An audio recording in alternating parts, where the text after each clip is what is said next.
And welcome back. I'm Miranda Kahn. Time now to take a look at your global headlines. Secretary of Defense Ashton Carter announces that the U.S. military is now training Syrian fighters. This program is critical and a complex part of our counter-ISIL efforts. A group of about 90 fighters are already being trained. Carter says another group will start training in the next couple of weeks. France's president marks the 70th anniversary of VE Day in Paris today. Francois Hollande laid a wreath at the tomb of the unknown soldier and shook hands with war veterans at the ceremony.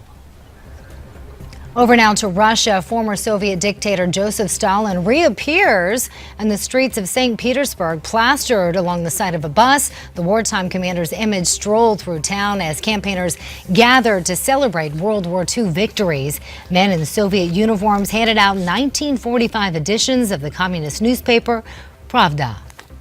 And what you're seeing here is newly released underwater video, which you will be seeing underwater video, of that sunken migrant boat in Italy. Officials say rescue teams that you see here recovered several bodies from that sunken ship in Italy.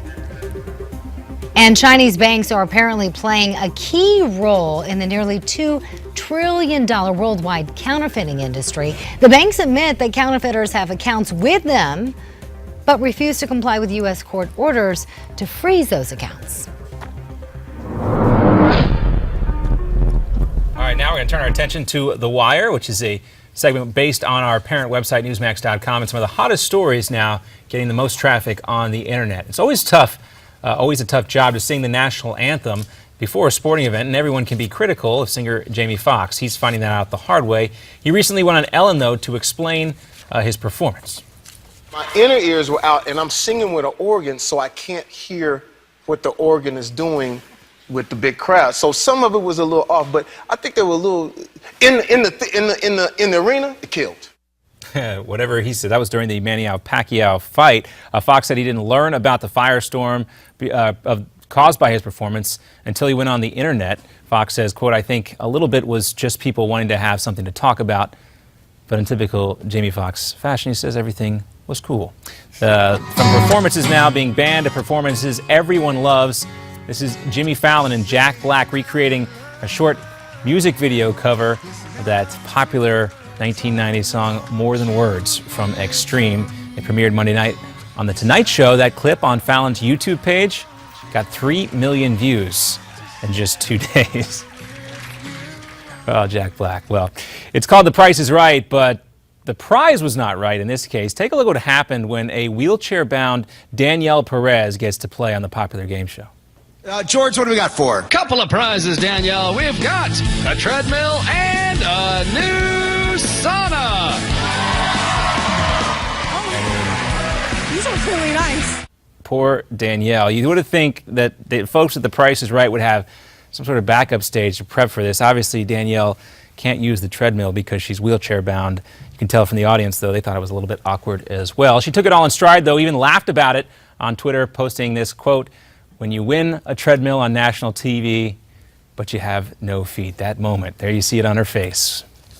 Who would you prefer to dine with, the leader of the strongest nation on the planet or an elderly, dirty joke-telling woman? Well, United Healthcare has released their survey of 100-year-olds, and Betty White tops the list. Really? 100 years? No, she's 93 years old. The comedian beat out President Obama to take top honors in the survey. And Wendy's announced yesterday that the company plans to sell off 640 of its company-owned franchises. The decision comes after an attempt to reduce the amount of the restaurants have to pay in operating costs to the main headquarters. Wendy's CEO Emil Brolick expects the sales to generate up to $475 million in cash for the company. And who would you say is the most famous basketball player in the world ever? Maybe Michael Jordan, Kobe Bryant? How about Pope Francis? The Pope, as you may know, is now an honorary Globetrotter. The Harlem-based basketball entertainers took a trip to the Vatican to meet with Pope Francis. They gave him a jersey with his name on the back and even tried a few tricks with the Pontiff. Pope Francis is not the first to be named to the team, though. Of course, in 2000, Pope John Paul II was also named an honorary member of the team. And I do think, See, look, you did it. Well, you tried. He tried. I think Pope John Paul had a little bit better crossover dribble than Pope Francis. Pope John Paul a little bit more, I think he had a little bit more dexterity in the feet than Pope Francis. Well, you really analyze this. Have you ever actually seen them perform? The Globetrotters? Yeah. Oh, yeah. Yeah, they're awesome. Yeah. I love it. Betty went- White, of course, she won. I was listening to all your stories. And Betty White, of course, she did. Who doesn't love Betty White?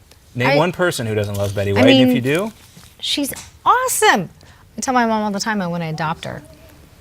I'm sure you're not alone. Yeah, There. yeah, she's great. Much more to come here on Newsmax TV. We're going to continue to keep our eye on the funeral of police officer Brian Moore and the celebrations in Washington, D.C. and elsewhere today in honor of the 70th anniversary of victory in Europe over Nazi Germany. More to come here for the next 4 hours. Newsmax Now, then followed by Midpoint at 4 p.m. and 5 o'clock, The Steve Malzberg Show. Please do stick around.